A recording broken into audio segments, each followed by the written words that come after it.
Welcome to this special FT Live on the midterm elections. I'm Edward Luce, the US political commentator, joined by my colleague Rana Foroohar, FT columnist and also fellow contributor to Swamp Notes, our newsletter, James Politi, our wonderful bureau chief here in Washington, D.C., and our guest today, Norm Ornstein, one of the best, most experienced scholars of American politics and also participant in American political reform and the author of, amongst many books, It's Even Worse Than It Looks. Well, I don't know what, Norm, your view is going to be on this week's election. Maybe that title won't describe it, but it has been a pretty surprising and a pretty remarkable midterm election. We were all, the conventional wisdom at least was anticipating a red tsunami, a red wave, a shellacking, a thumping.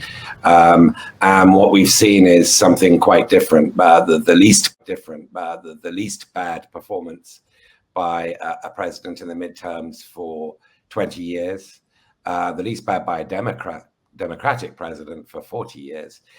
So Joe Biden once again has defied very, very low expectations. Also, an extremely bad night for Donald Trump. Not only did most of his favorite candidates, the more Trumpian candidates like Don Bolduc in New Hampshire, Doug Mastriano for the governorship in Pennsylvania, and many, many others across the board lose or look likely to lose. But Ron DeSantis, his potential challenger for the 2024 nomination, had a massive landslide to be re-elected as governor of Florida. Rupert Murdoch also seems to have turned on Donald Trump. The New York Post's headline this morning is Humpty Trumpty. And just to finish off the poem, all the king's horses and all the king's men could not put Trumpty together again. So, Norm, let me start with a question, a very direct question for you about Trump. Is this the beginning of the end for Donald Trump? So when I saw the New York Post headline, my comment was, a lover's quarrel. Of course, Rupert has dumped many in the past. But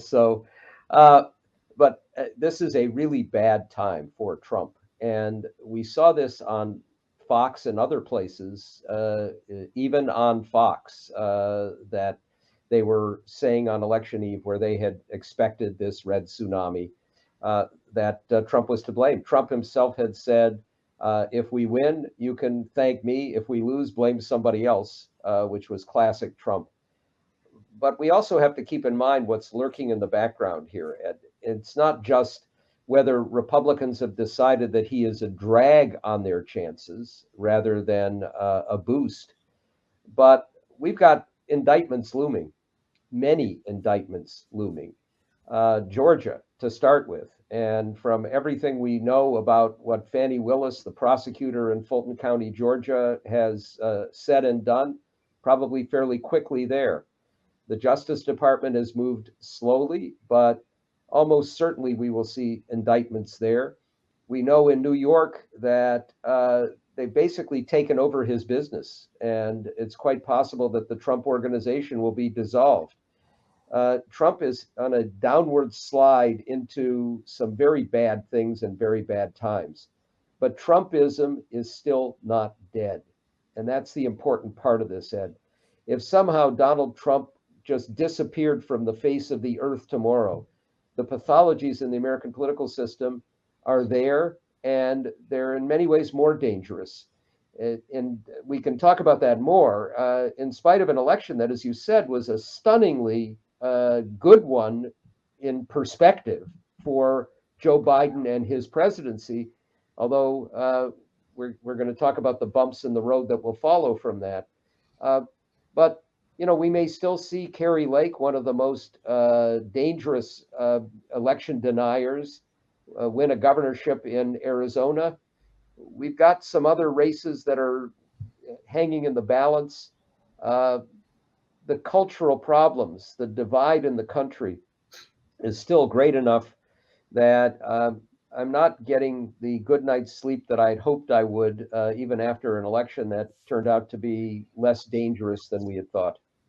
I mean, you make a very good point that, DeSantis and others are not auditioning to kill Trumpism. They're auditioning to be the new heads of the MAGA movement. Yes. And we will get on to, and I know James and Rana will have views on DeSantis in a moment, but just as a quick follow-up, I mean, midterm elections for first-term incumbent presidents are traditionally seen as a referendum on those presidents. And clearly this became a more of a split screen midterm election because of Trump. And the party was in a complete panic on Monday night when it looked like Trump might actually announce his candidacy for 2024 and completely intrude on. Fair to say, therefore, that the difference between what the conventional wisdom was expecting to happen on Tuesday night, which is this red wave, and what actually happened, which is this far more calibrated, even outcome, that Trump was the difference, or are there other factors such as the abortion Supreme Court ruling that played a role here, Norm?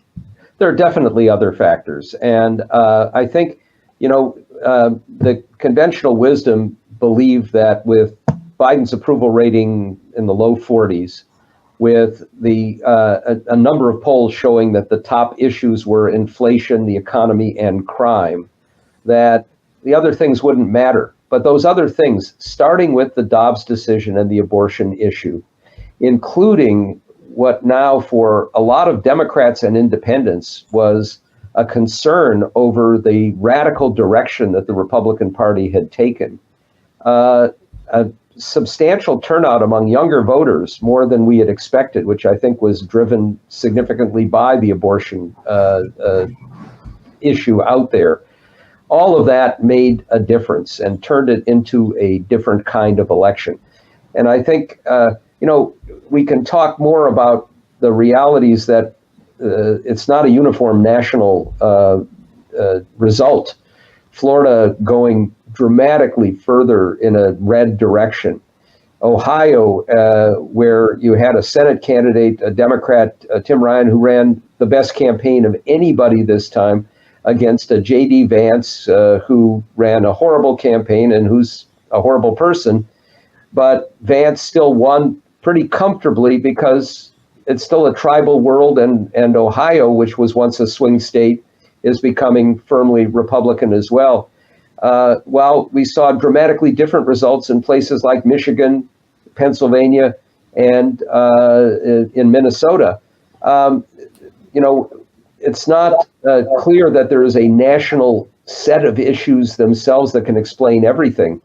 But there's no doubt in my mind that if the Supreme Court had not ruled the way it did on Dobbs, we'd be looking at a much worse result for Democrats as we look at it today.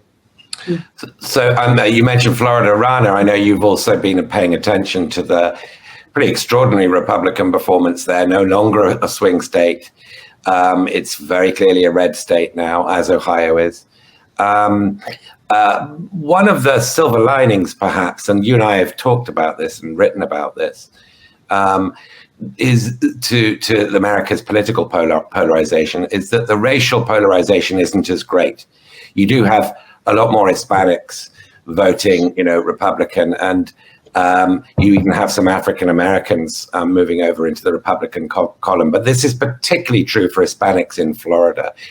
Yeah. What do you think explains that? So it's really interesting for viewers who are listening. Ed and I actually did a swamp note on this a few days ago. And Ed, you posed, I think, quite correctly that Hispanics are not a single block and that Democrats really hadn't gotten that. I mean, we've seen them vote totally differently in different parts of the country, in the Midwest, in Florida, in Texas. I mean, and this reflects the fact that they're coming from different places, from different socioeconomic groups with different kinds of interests. I've often thought, in general, that Democrats do better focus issues of class rather than splicing and dicing identity. I've thought for years that that's made things very divisive within the party and has taken the party in the wrong way and alienated a lot of people. I think that's particularly true when you're dealing with the Hispanic community. I grew up in the rural Midwest in Indiana, and there are a lot of Hispanics there that are small business owners, they're migrants, they still believe in the American dream. They would respond to a message of less regulation, lower taxes, more than they might respond to social issues and identity messages. And I think that Florida reflects that. I'm also just fascinated, and I would love to hear what Norm thinks about this too, by the meaning of Florida. I mean, Florida has become like the anti-California, the anti-New York. It's like the conservative answer to everything that they would believe is wrong with a place like where I'm sitting, Park Slope, Brooklyn, or San Francisco. It's like, low taxes, private sector. We don't care if there's another hurricane. We're not going to worry about who can get flood insurance or not, but we're open for business. And, the money is pouring in. Now, whether the latest crypto boom is going to be the beginning of the end of some of that, or I should say bust is going to be the beginning of the end of some of that, I'm curious, but there's a kind of, as always with Florida, a no holes barred, live life, be prosperous, and it's almost a libertarian vibe. And Norm, I'm curious if you would say the same. So Florida is fascinating. We used to think of Florida, when we thought of it as a swing state, of being multiple states. Miami-Dade County, it was a solidly blue area. Then you'd move to the Panhandle, Pensacola, which was extraordinarily red. The middle of the state was more red. Miami-Dade County went red this time. But beyond that, and there's some perhaps funny good news for Democrats in all of this, because I think one of the reasons that Florida moved from purple to red is that a lot of Republicans moved from Pennsylvania and Michigan and New York and New Jersey down to Florida. And that provided enough of a cushion that Democrats could do better in those states. Even having said that Ron DeSantis won so handily against a former governor who actually was fairly popular when he was governor is striking. And that Marco Rubio, another example, an incumbent senator, but who, when Trump labeled him Little Marco, it stuck in a lot of ways, running against what ought to have been a perfect Democratic nominee. Val Demings, a former police chief, a member of Congress, who ran quite an effective campaign. And she lost by a big margin as well. And that's really a sign that Florida has become a Republican state, period. I think for all the reasons you say, Rana, and I think if we look at Hispanics there, which is, and that's a polyglot. I mean, we have Venezuelans and Guatemalans, a lot of Cubans, obviously, that they have turned as much as they have, I think is a reflection of the fact that Republicans have very skillfully used the word socialism to their advantage. And Democrats missed a beat in Florida this time. Recall that Ron DeSantis basically kidnapped a bunch of asylum seekers in Texas, dragooned them into or lured them to Florida the same way that the old man would lure a child into a van with candy, and then flew them using a large amount of taxpayer money to Martha's Vineyard, and called them illegal immigrants. These were Venezuelans fleeing the Maduro regime and going through enormous hardship to get to the United States to seek asylum. And that Democrats didn't pound away at that and say, Ron DeSantis, you're giving aid and comfort to Maduro. You want to talk about socialism, was political malpractice. Not that it would have made all the difference, but it's pretty clear that Democrats, if they're ever going to get back into the game in Florida, are going to have to do something about those Hispanics in Miami-Dade. Can I ask one question just on the back of that? Why did the Democrats in Martha's Vineyard not show up and say, where immigrants are being shipped off, not show up and say, thank you. We have a labor shortage in this country. Yeah. We desperately need immigration. Please, hey, we're going to put these folks to work in the hospitality industry here. I mean, why did they not make just a huge political boondoggle of that? Democrats are not very good at messaging, as we say. Now, you could say they're terrible at messaging. They still did better than Barack Obama's midterm elections, when presumably they were better at messaging than Bill Clinton, who was great at messaging. So we can't blame everything on that, or wherever they lost on that. But there was a tone deafness there to the opportunities available. And the same is true, let me say, Val Demings, in a debate with Marco Rubio, took on the crime issue by turning it into a gun issue, and did it extraordinarily effectively. And there, Democrats are on really solid ground. The overwhelming majority of Americans are appalled by the way guns have been out there, and assault weapons killing people. They want background checks. They want bans on assault weapons. That's the way to hit the crime issue. And they didn't do that at all. And that hurt, I think, in a number of places where the last thing you want in a campaign is to be on the defensive. You want your opponents to be on the defensive. And that's an area where they're going to have to do some additional work.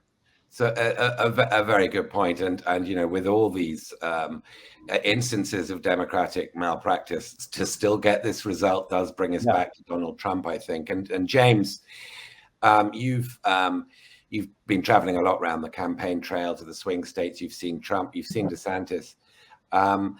If, as expected, Trump still goes ahead, ignores the advice of pretty much every senior Republican, and still goes ahead with his 2024 campaign launch in Mar-a-Lago next Tuesday.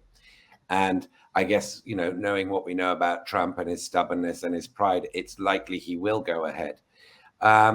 Then what would you imagine a DeSantis-Trump full-on battle looking like? Would Trump just blow him away? Does the MAGA heart still beat with Trump, or is that changing? Well, it's hard to tell at the moment. In a way, we've been here before, in the sense that there have been other moments when, after electoral defeats, some Republicans have blamed Trump, and then he's continued to plow ahead because he has such a strong hold on the base.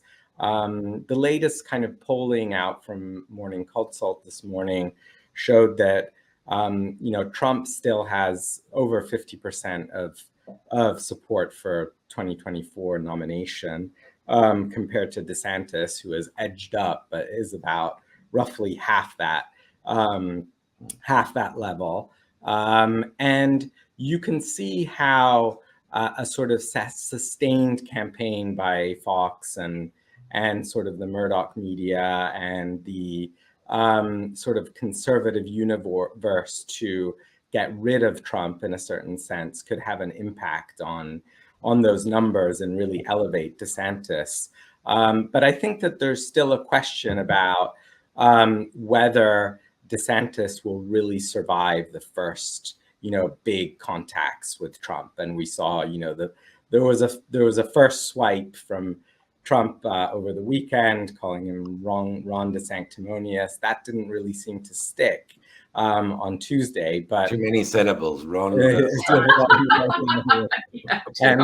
so that was a bit of a swing and a miss from Trump. But I don't know if the next swings are going to miss in the same way. And also, we don't really know if DeSantis really has it in him to take on Trump.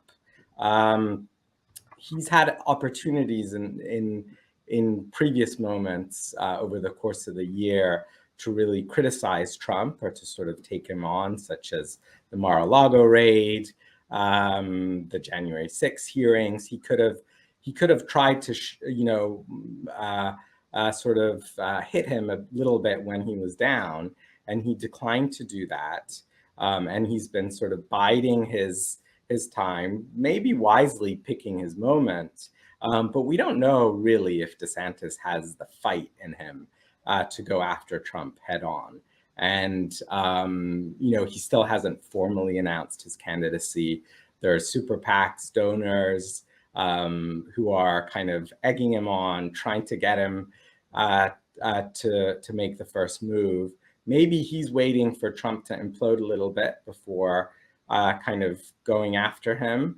Maybe that's the right approach, but we still haven't seen that big clash yet, and we don't really know how, once they're in the ring, how it's going to go.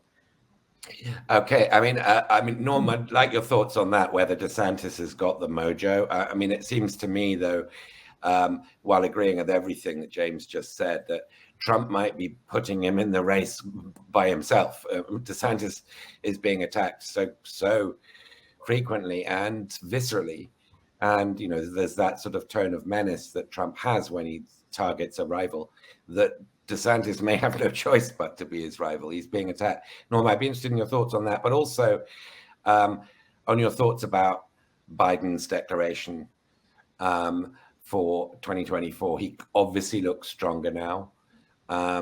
He continually confounds low expectations. And I think one of the sort of key elements of Tuesday, and others have said this, is that a lot of people hate Trump. Of course, a lot of people adore Trump too. Nobody really hates Biden. And that's it was very interesting to see one of Fox's stars, Jesse Waters, saying, well, there isn't this visceral hatred of Biden the way there was of Obama. I thought, gee, I wonder why. That's another angle here. On DeSantis, I think the attacks by Trump are good for him. And here's why. Remember when Trump ran in 2016 and the Republican establishment was appalled? But what Trump did on the debate stage was to go after all the other Republicans, giving them nicknames, attacking them. And that was appealing to a group of Republicans who wanted a tough guy who was going to rip apart the opposition and blow up the establishment.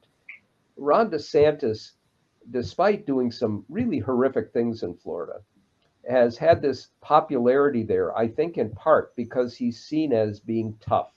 And if he takes on Trump and wins, that's going to be positive for him with the rest of the electorate. Having said that, anybody who watched the debate that Trump had with Charlie Crist, or that DeSantis had with Charlie Crist, he was not ready for prime time. He did very poorly. It's not clear to me that if you put him in the national spotlight, that the sort of chicanery that he uses with press conferences in Florida where nobody's able to ask any questions, where he gets all the police behind him, or when he signs a Don't Say Gay bill having a bunch of little kids sitting around him, when he's under that scrutiny and really being pushed, and that means being pushed by Republicans, his rivals, because it's not just Trump. I've been actually gobsmacked to watch Mike Pence out there now trying to make his pitch basically as a gentler version of Trump, having had Trump really call for him being hanged, but now saying nice things. But Mike Pence may have a little bit of a following out there, and Nikki Haley is out there, and Glenn Youngkin, the governor of Virginia, who's trying to be the nicer version of Trump. He's a full-on Trumpist, but he has a fleece vest and he looks less menacing. All of them are going to be stirring things up, and whether DeSantis can make it through all of that is a real question mark. From the perspective of Democrats, first of all, the more they fight amongst themselves and the more they take on Trump, given what James said, which I think is entirely accurate, that for all of the travails of Donald Trump, for all of the reality that even Rupert Murdoch and his cronies are turning on him, Trump still has this deep following in the electorate, with Republicans in the electorate. There's still this outrage and a belief that he had his election stolen. They're going to be rising up when he is indicted. And if he stays in this game, you're going to see a deep division among Republicans. That doesn't mean that they won't be united when it comes to actually voting in November of 2024. But from the perspective of Democrats, if they're in an internal battle that becomes really vicious, that's not such a bad thing. Okay, in a moment, I'm going to ask Rada and you about the next Congress. But James, just whilst we're still focused on what the outcome of the midterm elections were. We're going to get another Senate runoff in Georgia between Raphael Warnock and Herschel Walker. Last time, of course, it decided the Senate. Those two runoffs going to the Democrats meant the Democrats had majority control. It might boil down to depending on what happens in Arizona, where they're still counting, and in Nevada, where they're still counting, it could once again boil down to a Georgia runoff to decide which party controls the Senate. Now, clearly, you're going to be going down there and covering this, but tell me, what is your hunch about this Walker-Warnock runoff? And will Trump get involved again? Because I suspect viewers will need no reminding. His involvement in the last runoffs caused Republicans to lose. It's becoming a very familiar story. Well, I think a lot will depend on whether it will be a decisive election for, when a decisive runoff for control of the Senate. I think that if it's not decisive, if the Democrats have already kind of gotten to 50, I think that most likely Warnock will, kind of rather comfortably hold his seat, just because you won't get that, that sense from the Republicans that this is the only way that they can, this is their path to gain control. You won't get as much national attention. And on that score, I think Warnock will do better. What I found, but on the other hand, if it will decide the fate of the Senate, I think that there's just going to be a massive amount of money, a huge effort. It'll be the Republican chance to kind of reset the narrative in terms of what happened in this election. And I have to say, even though Herschel Walker is, a real, in some ways, classic Trump-backed candidate, it's very striking that he's sort of at 48, 49%. In Georgia, it's a very fiercely divided, ideological. This is the real battleground of American politics at the moment. Everyone feels very strongly about winning and prevailing, and I think Republican voters are willing to they're willing to go with Walker if it means that they can overcome, win a Senate majority. Of course, if it's not decisive, then I think plenty of Republican voters will stay home. They don't really like Walker as much as they like Brian Kemp, the governor, but they would take him, I think, if it's a decisive race. Okay, let's move on to the next Congress. Iran are assuming that Republicans do end up with a House majority, a very slim one, presumably of 5-6, and that Kevin McCarthy becomes Speaker, a very weakened Speaker, I would presume, because that slim margin will strengthen the far right, the Freedom Caucus, the Jim Jordans, the Marjorie Taylor Greens, etc. What, if anything, other than performative impeachments, can we expect from a Congress like that? That's a great question. In some ways, I think that there's going to be continued bipartisan consensus over China. I think that's actually, interestingly, for a midterm, China was an issue, a campaign issue in about 1/5 of the swing states, which is, that's something that comes up during presidentials, but it's not such a big midterm issue. Next week, you're going to see the U.S.-China Commission coming out on Wednesday with another report. It's going to be hawkish. It's going to be very bipartisan. And so I'm going to be interested to see, to the extent that we are moving into a more localized, a more regionalized world, that decoupling is continuing, how does the rhetoric and the policy of that play out? And this is something that you and I discussed a bit in a past Swamp Note in the Ohio election, right? Because that was Vance versus Tim Ryan. And both of them were saying, look, we need to reindustrialize the US. We need to, Vance being kind of belligerent, America first, MAGA, Ryan taking a more sort of constructive approach, but basically the same policies around trade. I think that you're going to see everybody rowing in that direction. It's just the tenor of it that will be different depending on who you're talking about. No, that's a very interesting point. In particular, I think it is worth emphasizing, that Ryan's defeat to Vance, whatever, 7 points, correct me if I'm wrong, Norm, was considerably narrower a margin of victory than Mike DeWine for the governorship, which was something like a 26-point margin for the Republican governor.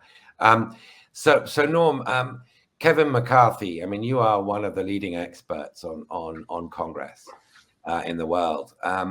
Kevin McCarthy, is it a safe bet he'll be Speaker, assuming they have the majority? And if so, what will he have to do to keep his speakership? So we know that the several of the Freedom Caucus members have already indicated that they're going to try to reinstate a rule that would keep Kevin McCarthy on a very short leash, that would allow for a vote at any time to remove a speaker if they don't like what's going on. And that's a shot across his bow. But, I've been around Congress for more than 50 years, and I've never seen a leader as weak or as craven as Kevin McCarthy. And that's saying something, because there have been plenty of contenders for that position.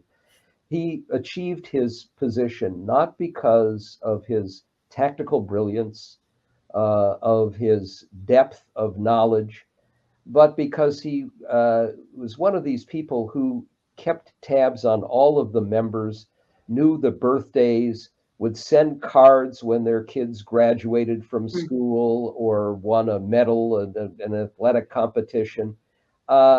He is a glad hander, and it is trying to appease everybody that is his trademark. And even if the majority were larger, the reality is that the Republican Party in Congress has been taken over by the radical election-denying MAGA faction. The Freedom Caucus started in 2015 because the existing right-wing caucus, the Republican Study Committee, wasn't right-wing enough. We've already seen a couple of groups form that believe that the Freedom Caucus isn't right-wing enough. And the pressure on him from that faction, with no margin for error in what he's trying to do, will be intense. What he's already done is to try to appease that group by giving a lot of slack to the craziest of his members, Marjorie Taylor Greene, Matt Gaetz, and some of the others. He is going to give them prominent positions. He's going to focus on doing these hearings, not just about Hunter Biden, but about Afghanistan and about the Justice Department. He's not going to be able to be in a position to be responsible if responsibility is what's important.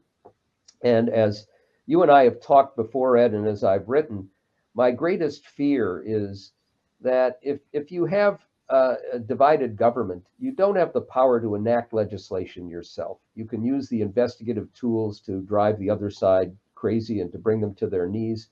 But your biggest power is the negative one of being able to block things. And that includes blocking spending. And it includes this odd device of the debt ceiling, which in 2011, when the Tea Party group came in with the midterm that was disastrous for Barack Obama, we came this close to a default, which would shake up the international financial community and the international economy in ways well beyond the United States. That would be a tsunami that would hit a lot of different shores.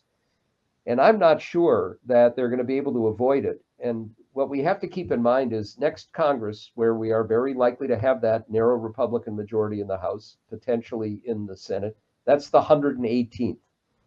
We will still have the 117th with a narrow Democratic majority in the House and a 50-50 Senate where they still control it until January 3rd. The Democrats are going to have to find ways to head off the worst case scenarios that back in 2011, the Republican Speaker, John Boehner, managed to keep us from going over the cliff into default.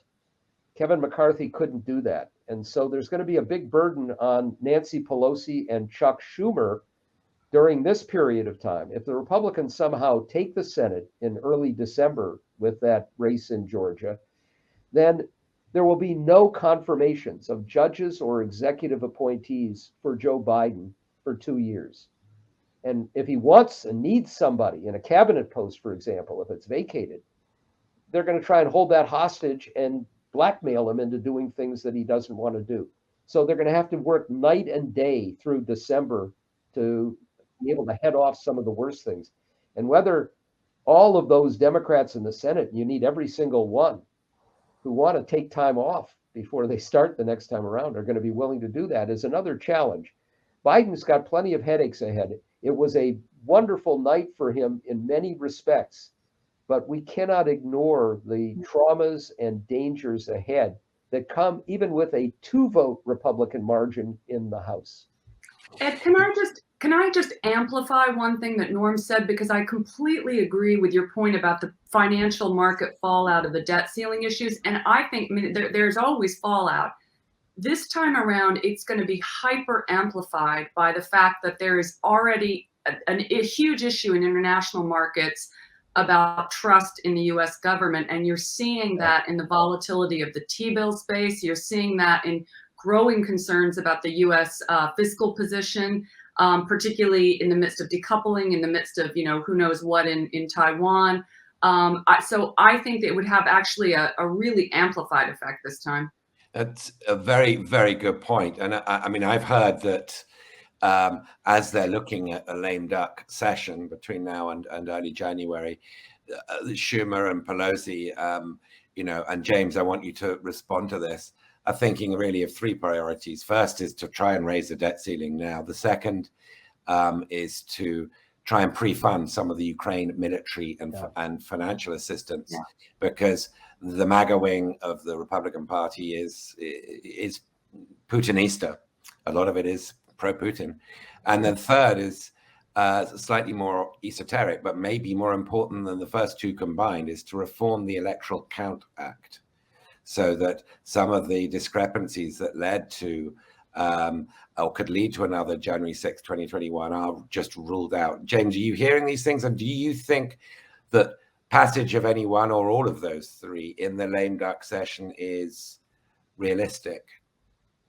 I mean, I think I could see some sort of in an optimistic scenario, I could see some sort of package coming together along those lines.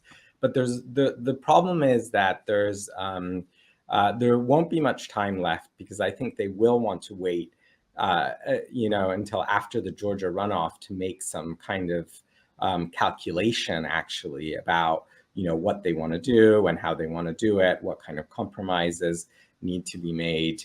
And on the debt ceiling, I don't think that there's a consensus really within the Democratic Party about whether you want to be responsible and go ahead and raise it and take it off the table, or whether you want to use it as leverage in a certain sense to be able to sort of depict the Republicans as sort of the extremist Brinkmanship champions of Congress, and I think that that's a decision that Biden and Democrats are going to have to make. I mean, I think that it's, in a way, it's not just about the debt ceiling when it comes to economic and financial issues for Biden. If we faced any kind of even other financial meltdown, I think that it would be very difficult for the White House and the administration to respond to it. If you couldn't see a scenario in like the Wall Street bailout where Janet Yellen goes begging for McCarthy to pass a rescue bill for the financial sector, and that he would and that he would say yes. It would be much harder for anything like that to happen. Even something like the auto sector bailout would be very difficult to see if there was a recession. And so I think that from the economic point of view, Biden will have much less flexibility to respond to any kind of crisis. I think that's absolutely correct. I'm just bearing in mind we've got about 16, 17 minutes left, but we do have questions coming from viewers, and I'm going to sort of throw them in here and there. I want to ask both Norm and Rana, the big Biden question, on whether there's a deeper bench of potential successors for a competitive Democratic primary emerging. Gretchen Whitmer is performing exceptionally well in Michigan. Michigan, for the first time in decades, has a Democratic trifecta. They won back control of both chambers there, as well as her being reelected. She's quite a strong figure. People mentioned Gavin Newsom in the Senate. Of course, there's Amy Klobuchar. Goodness knows, maybe even Bernie Sanders would try again. But the question to both of you, starting with Norm, is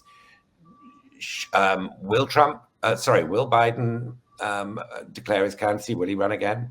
And should he run again? So will he, and should he, Norm? So, I'm hearing from a lot of Democrats who are saying, well, he should just take himself out of it now. He's at a good point. I doubt very much that's going to happen. The history that we have with presidents, either in their second terms or who say they're not going to run again, that lame duck status weakens you in a lot of respects.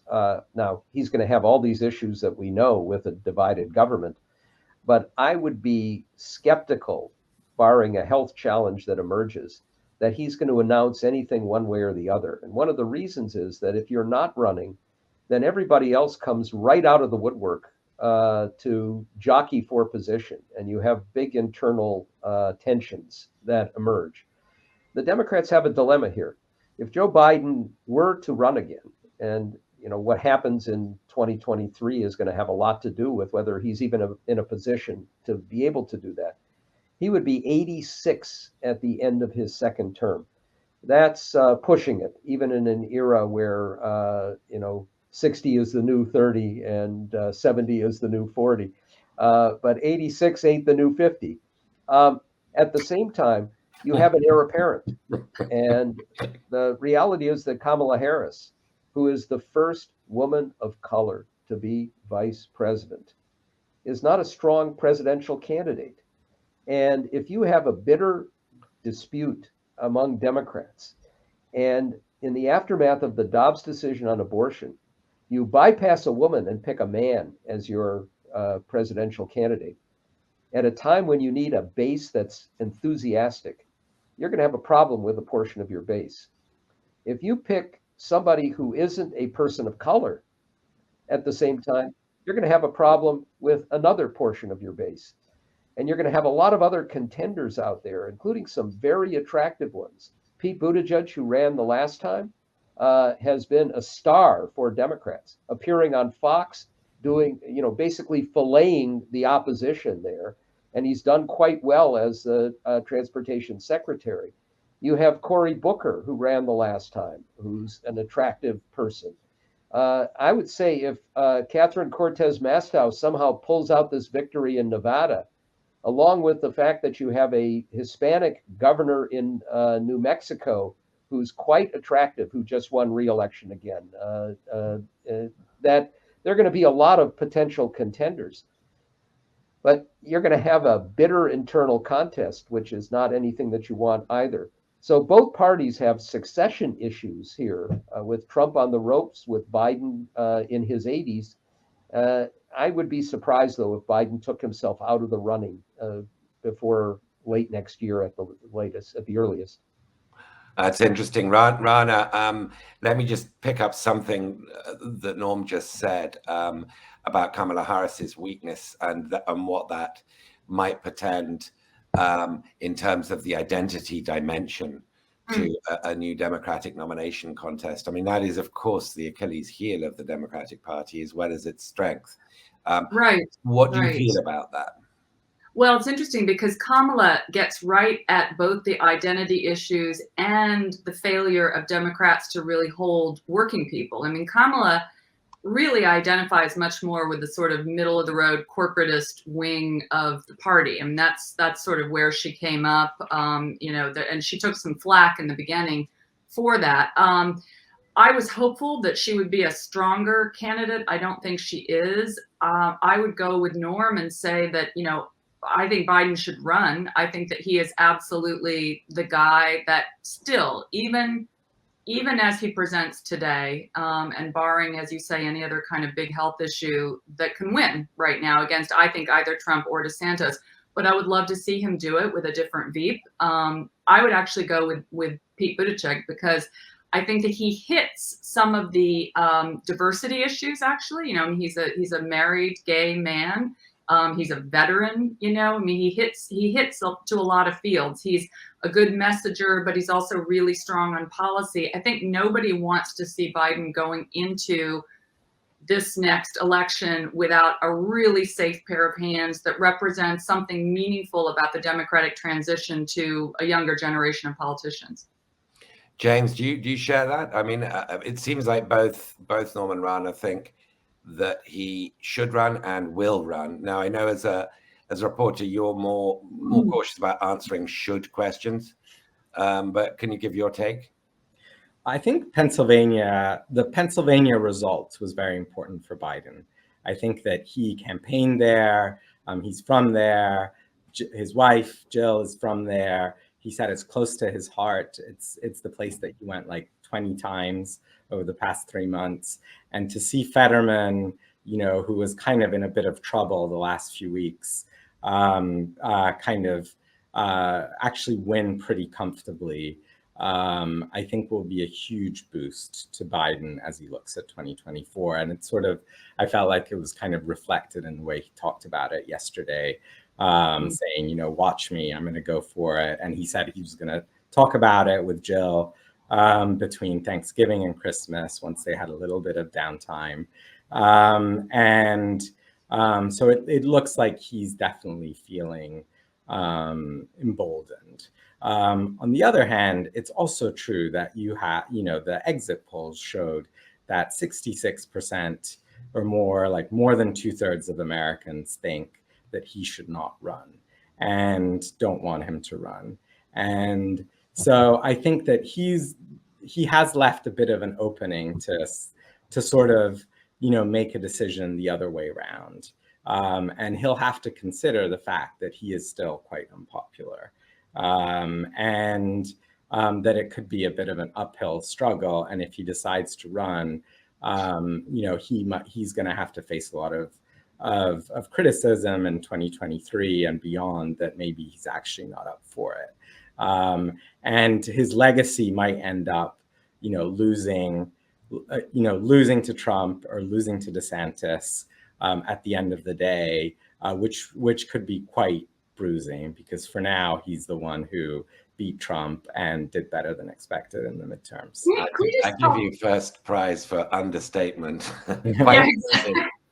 Can we just say one thing about the Pennsylvania election too? I found it so heartening that you cannot show up and be a total carpetbagger like Mehmet Oz and win. And it also speaks to the fact that, even someone like Vance that had Trump support closer than you might have thought. So I like the fact that voters are tuning in a little bit to authenticity. I mean, here you've got this celebrity doctor that's campaigning against a guy that had a stroke mid campaign and was looking, it was looking pretty dicey, but probably because of Biden's support, but also I think because the voters just saw through someone like Mehmet Oz. They made the right decision. Well, that's a very good point. I mean, a lot of people have been remarking, and I think correctly in the last few days, that quality of candidates matters, and the sort of human connection matters. And whilst a lot of people were focusing on Fetterman's stroke and his difficulties with communicating, actually the fact that he got back up, went back out there, and showed he had fight tenacity, and therefore deserving of empathy, I think might have been underestimated. But Norm, I mean, this thought did occur to me in the last day or two, that the break-in and assault on Paul Pelosi, Nancy Pelosi's husband, the Speaker's husband, in the last few days, in the closing days of the campaign, and the fact that many Republicans, starting with Trump, expressed no sympathy for her, and in fact used that event as a sort of as a way of further dissing Pelosi. That might be an underappreciated factor. I mean, we all, of course, we're unusual. We pay attention to politics 365 days a year, but we're a rare breed. We're like stamp collectors. Most people don't pay that much attention to politics until the closing stretches of a campaign. And this happened in the closing stretch. Were we underestimating the sort of backlash against how Paul Pelosi's assault was depicted? I think you're exactly right, Ed. It's a jolt to Americans with the fear and the threat of violence emerging through our political process. And the tribalism that we have is enhancing that. And I'm concerned, as so many are. And that may have had a significant impact out there in the way in which Republicans have responded to it. The encouragement of violence, which is a problem that we have continuing ahead. And frankly, it's reinforced for me the reality that the Republican Party is no longer a traditional political party. It's a cult. And if anybody had given sympathy to Paul Pelosi or said we need to rally behind Nancy Pelosi as a Republican, you're going to face attacks. So we're in a very different place. Before we go, and I'd like to make two more points. We were talking about Pennsylvania.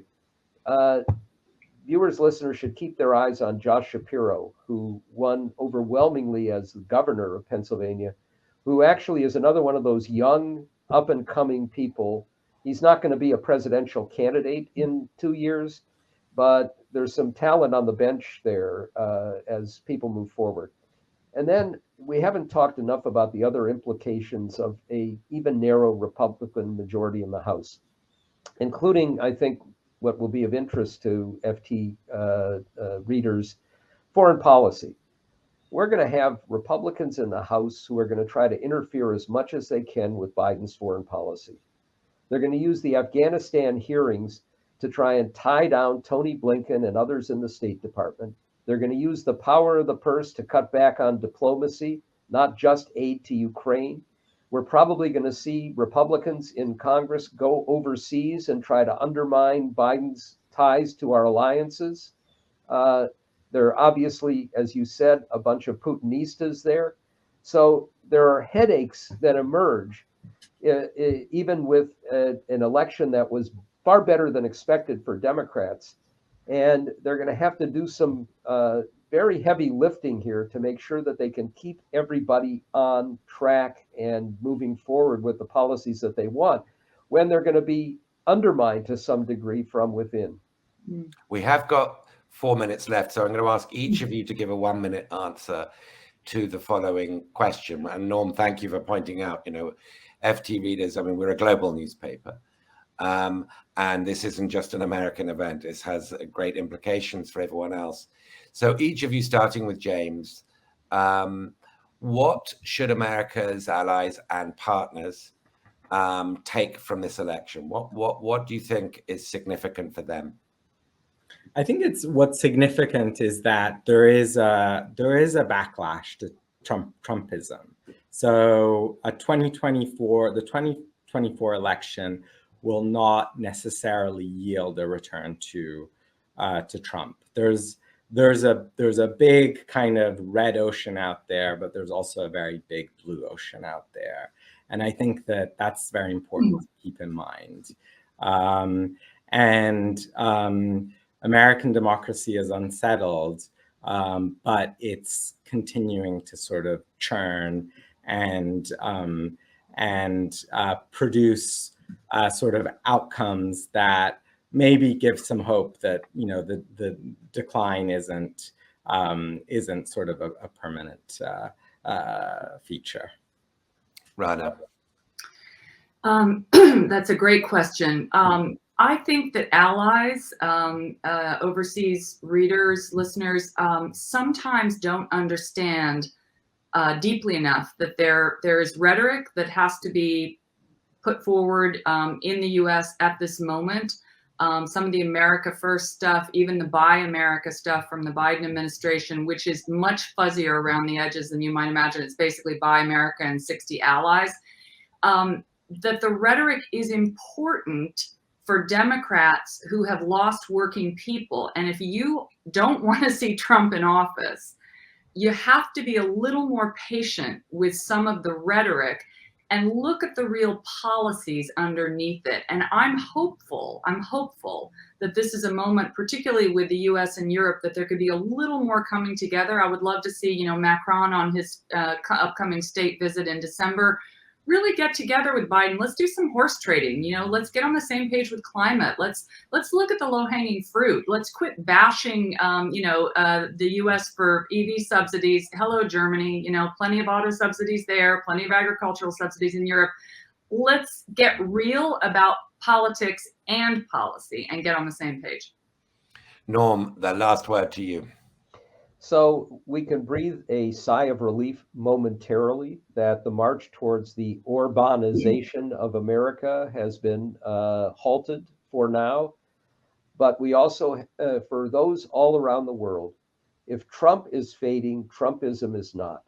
And Trumpism includes America First, a disdain for alliances, the lure of dictators is a very strong with them.